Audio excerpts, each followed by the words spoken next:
Zombies After Dark.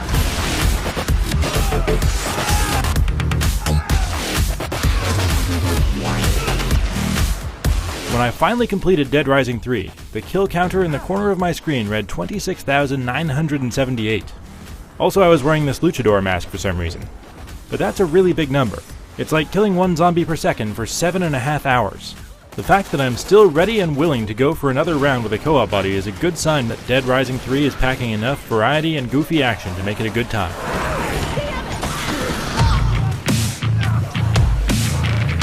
Notice that I didn't say it was pretty. Dead Rising 3 runs at an upscaled 720p resolution. It doesn't have amazing textures outside of its cinematics, and it suffers from regular frame rate stutters and occasional walls that pop in after you've already driven into them. It doesn't look a whole lot better than what you've probably already played on Xbox 360 and PlayStation 3. Instead, it's big on quantity. I have never seen this many zombies on screen at once in any game.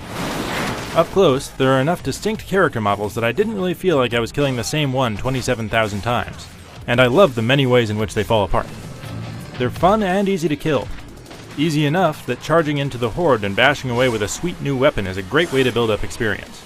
But you've got to know when to quit, because they never will. Especially at night when zombies are at their angriest. Fear kicked in whenever I was stuck in the middle of a horde and my life began to run low.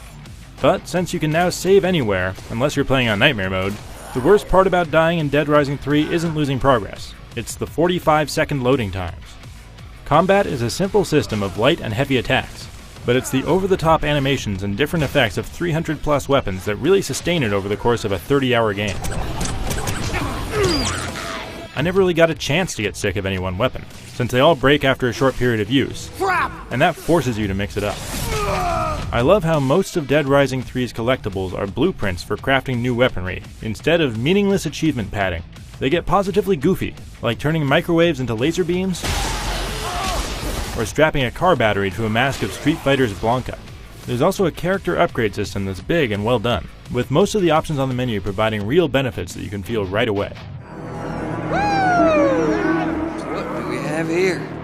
Some fresh meat. What about it, boys? Is this a tasty treat or what? What's weird about the story, or weirdest I should say, is that main character Nick Ramos can't decide whether he knows he's in a zombie parody movie or not. One minute he's lamenting that he had to take a human life. The next, he's putting on a sombrero and turning a leaf blower into a gun that shoots sex toys at lethal velocity. The inconsistency feels weird if you're playing it straight, but the big laughs come when you mess with Nick's wardrobe and force him to attempt to be dramatic while wearing an afro wig and a miniskirt. Beyond that, it's pretty cliche the whole way. There's no timed hunt for Zombrex this time, but you do have to push the story along every so often or the whole town blows up. The acting is respectable, even with minor characters. Each companion has their own side quest fetch job you have to do to earn their loyalty, but along with their color commentary when they're on your team, it gives them great context and personality. No, I mean yes, I pissed myself this morning. Hi, you fast? That character development makes it more memorable when you get them permanently killed.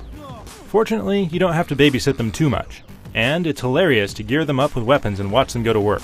But after many hours of having fun with them, I decided I was better off finishing the campaign solo. Companions get in your way a lot. That was an accident. The other notable characters are the Psychos, which are optional boss battles. The fights aren't all that impressively designed, but they do have the most interesting and grotesque villains. Dead Rising 3's open-world map is full of interesting and distinctively detailed locations to explore. Its biggest problem is that it's not very large when you're traveling by car, and it attempts to mask that by placing lots of roadblocks everywhere in order to lengthen your route. But the map screen is often either wrong about whether a route is drivable, or it's just tough to read. I had to spend way too much time looking at the map trying to figure out how I was going to get where I was going. Everything works the same way in the drop-in co-op, except better because there are two of you. I've already had some great moments in there, like when my partner drove up to save me in the midst of a big group of zombies. I'm looking forward to playing a lot more of that. So proud of you, Kitten Lips. Proud of you for coming through for all of us in this mess. Dead Rising 3 doesn't get by on its looks, but its meaty, zombie-slaying combat and nearly endless supply of undead and ridiculous weapons go a long way. Through its lengthy campaign, I was always eager to see what crazy zombie-squishing contraption would come along next. It rarely disappointed, except when navigating its snarled maps and waiting out its load times took me out of the fight for too long. For more on Dead Rising 3, keep it on IGN. And if you want to see zombies getting killed by a weapon called the Jazz Hands, watch this.